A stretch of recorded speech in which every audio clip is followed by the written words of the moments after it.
That's what Okay, gives Scott, everybody Scott hope. will do that. That's Yeah. easy for Scott. We got a great team, sir. Yeah. That's good. How about we go to Marco? You can talk a little bit about what's going on, and Well, go ahead. yeah, Mr. President. I don't know one day perhaps the entire story will be told about the events of yesterday, but suffice it to say, it's not an exaggeration that none of it would have been possible without the President of the United States being involved.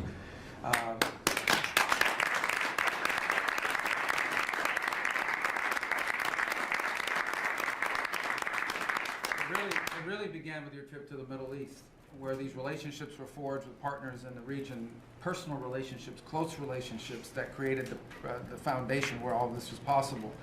Where I think this really took a turn. Remember, a month ago, no one thought this was possible. Where it really took a turn about a month ago, less than a couple weeks ago, is when we were at the United Nations, and you convened an historic meeting, not simply of Arab countries, but of Muslim-majority countries from around the world, including Indonesia was there, Pakistan was there, and created this coalition behind this plan. Then on that following Monday, you met with the Prime Minister of Israel here, and that plan was presented. And then, of course, our great negotiating team followed up on it. In the interim, again, perhaps the stories will be told, perhaps they will never be told. The President had some extraordinary phone calls and meetings that required a high degree of intensity and commitment, and made this happen. And I think what's important to understand is that yesterday what happened was really a human story. There's a geopolitical aspect to it, there's no doubt about it. It creates the conditions for Gaza to one day be a normal place again, and people to have a better life, and Israelis to be safe. But yesterday was a human story.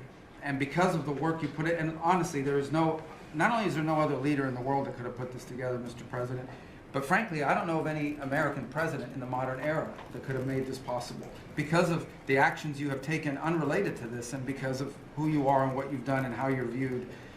And this weekend, because of that, at some point very soon, we are going to see 20 living human beings emerge from the darkness into the light for the first time in 2 years. And that is because not only were you used the credibility and the power and the prestige of this office and the relationships you created, and you committed yourself to making it happen. And I think it will go down as a historic moment in the history of our country, and something our country should be very proud of, that we have a president that's committed to not just peace, but to the human aspect of reuniting these families. My last point on this is just a couple days ago, Secretary Lutnick hosted us all, many of us, at the Kennedy Center. And we had these families, we've interacted with them for so many years, for 2 years now. And the stories are heartbreaking, both whose families are alive and those who are deceased as well, who want their relatives back so that they can complete the process of grieving. And it was, we had all hoped that perhaps that was the day that we would have an announcement for them on the anniversary of the 7th. But I know you were able to speak to some of those families last night. And I just hope the whole nation understands how incredibly proud they should be of their president and of their country for the role that they've played. And I don't want to let this moment pass, Mr. President, without also noting the incredible work of Steve Witkoff and Jared Kushner. They're an incredible team working together, facing some substantial impediments to even being there this weekend and doing it. Let me just leave it at that. And they've done a great job on your behalf, Mr. President. They deserve a tremendous amount of credit. But thank you for what you've done for the world. For the world. Thank you very much, Marco. I appreciate it. I think because we have a very busy day with all that's going on, what we'll do is maybe just a few of you raise your hand if you'd like to say something. Don't talk too long. He's doing such a great job. So good that he could talk all day. That's the problem, right?